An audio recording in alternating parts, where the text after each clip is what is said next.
आकाशवाणी मध्य प्रदेश से प्रस्तुत हैं प्रादेशिक समाचार।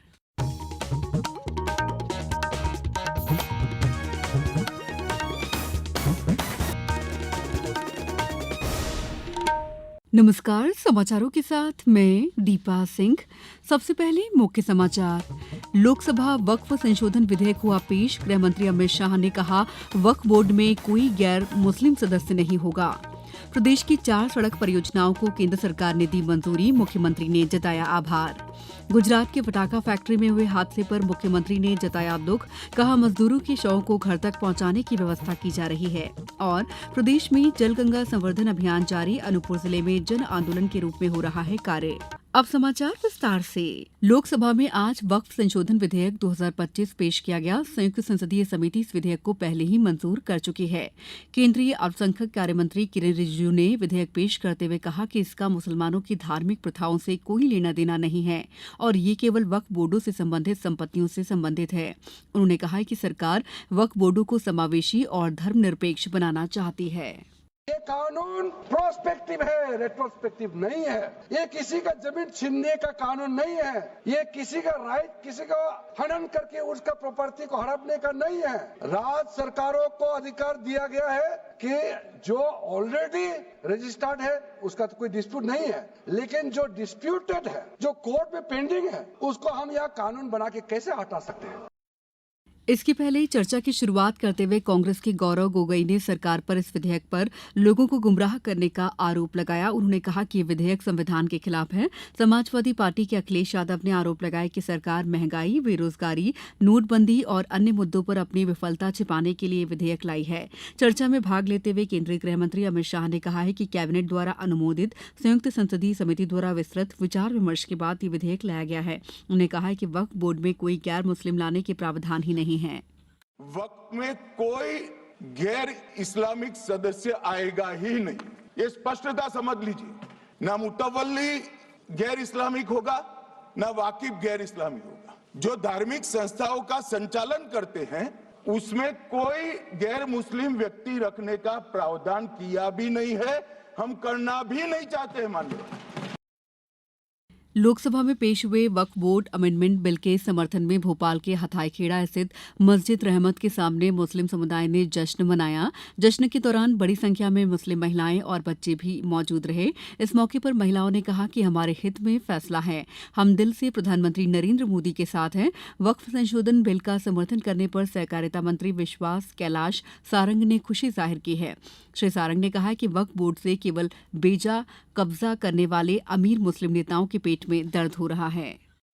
संशोधन जो बिल आया है उसको लेकर वो चंद करोड़पति अरबपति नेता जिन्होंने वक्फ बोर्ड पर कब्जा कर रखा है वो प्रचार कर मुस्लिम समाज को गुमराह कर रहे हैं। पर आज जिस प्रकार से भोपाल में हजारों की संख्या में मुस्लिम हिंदू भाई और बहनों ने जो मोदी जी के समर्थन में और बिल के समर्थन में जो उत्साहवर्धन दिखाया है वो इस बात का परिचायक है कि चंद वो मुस्लिम नेता जो केवल गुमराह करने की राजनीति करते हैं आज एक्सपोज हुए हैं। मुख्यमंत्री डॉक्टर मोहन यादव ने मध्य प्रदेश को 4 सड़क परियोजनाओं की मंजूरी देने के लिए प्रधानमंत्री नरेंद्र मोदी और केंद्रीय सड़क परिवहन मंत्री नितिन गडकरी का आभार जताया है। केंद्रीय मंत्री श्री गडकरी ने आज सोशल मीडिया पर बताया कि मध्य प्रदेश के लिए 4,302.93 करोड़ रुपए की 4 महत्वपूर्ण सड़क परियोजनाओं को मंजूरी दी गई है। इनमें भोपाल जिले में संदलपुर से नसरुल्लागंज बाईपास तक 4 लेन, विदिशा और सागर जिले में राहतगढ़ से बेरखेड़ी तक को 4 लेन, सागर जिले में लधैरा गांव जंक्शन से बेरखेड़ी गुरुगांव जंक्शन तक ग्रीनफील्ड 4 लेन, सागर पश्चिमी बाईपास तक ग्वालियर शहर के पश्चिमी हिस्से में एक्सेस कंट्रोल्ड 4 लेन बाईपास के निर्माण शामिल हैं। मुख्यमंत्री डॉक्टर मोहन यादव ने कहा है कि प्रदेश की धरती को नक्सल गतिविधियों से मुक्त करने के लिए राज्य पुलिस बल का अभियान तेजी से जारी है। उन्होंने कहा है कि मंडला जिले में नक्सली कार्यों में संलिप्तों के साथ हुई भीषण मुठभेड़ में हॉक फोर्स के जवानों ने 14 लाख रुपए की इनामी 2 महिला नक्सली को मार गिराया है। इनके कब्जे से हथियार और भारी मात्रा में गोला बारूद भी जब्त किए गए। मुख्यमंत्री डॉक्टर यादव ने सोशल मीडिया संदेश में नक्सलवाद के खात्मे पर पुलिस जवानों का हौसला बढ़ाया और उन्हें बधाई दी। प्रधानमंत्री नरेंद्र मोदी कल सवेरे छठे बिम्स्टेक शिखर सम्मेलन में भाग लेने के लिए थाईलैंड की 2 दिन की यात्रा पर रवाना होंगे। वर्ष 2019 और 2016 के बाद ये प्रधानमंत्री की थाईलैंड की तीसरी यात्रा है। प्रधानमंत्री कल बैंकॉक में थाईलैंड के प्रधानमंत्री पेंटोक तार्न शिनवात्रा के साथ द्विपक्षीय वार्ता करेंगे। शुक्रवार को होने वाले बिम्स्टेक शिखर सम्मेलन का विषय बिम्स्टेक समृद्ध, अनुकूल और मुक्त है।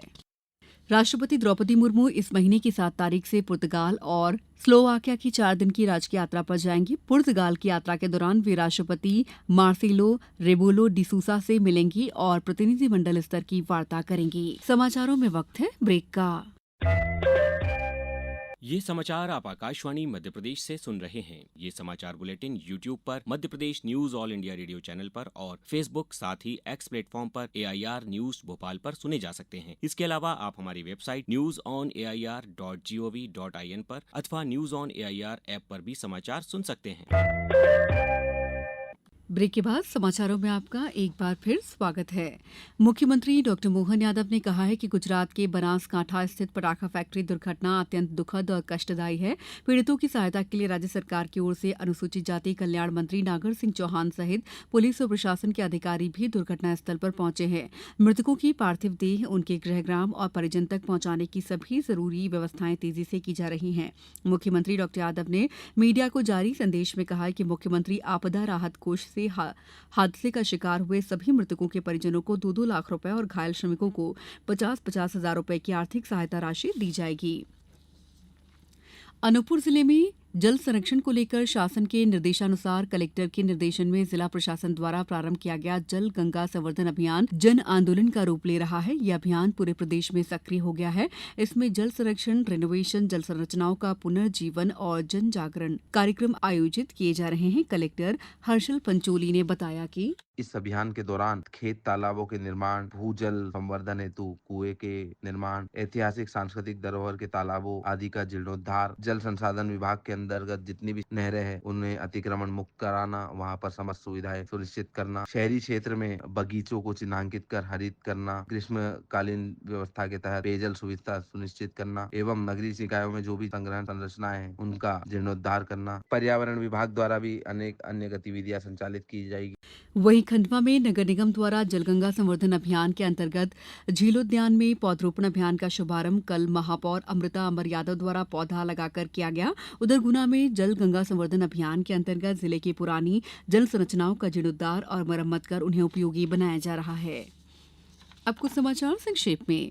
आईपीएल टी20 क्रिकेट में आज बेंगलुरु में रॉयल चैलेंजर्स बेंगलुरु का मुकाबला गुजरात टाइटंस से होगा। मैच शाम 7:30 बजे से खेला जाएगा। गुजरात टाइटंस टॉस जीतकर पहले गेंदबाजी का फैसला किया है।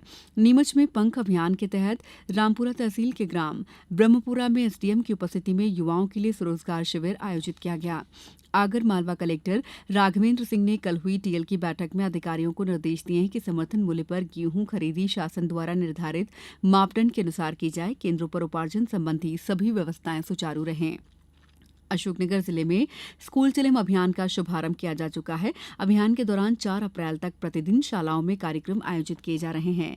गुना में वर्ल्ड ऑटिज्म अवेयरनेस डे के मौके पर जिला अस्पताल में जागरूकता कार्यक्रम आयोजित किया गया। शहडोल जिले में खाद्य एवं नागरिक आपूर्ति और उपभोक्ता संरक्षण विभाग ने शहडोल जिले में समर्थन मूल्य पर धान खरीदी में अनियमितताओं की जांच के आदेश जारी किए हैं। इस बुलेटिन में बस इतना ही। अगला बुलेटिन कल सुबह 7:10 पर। नमस्कार।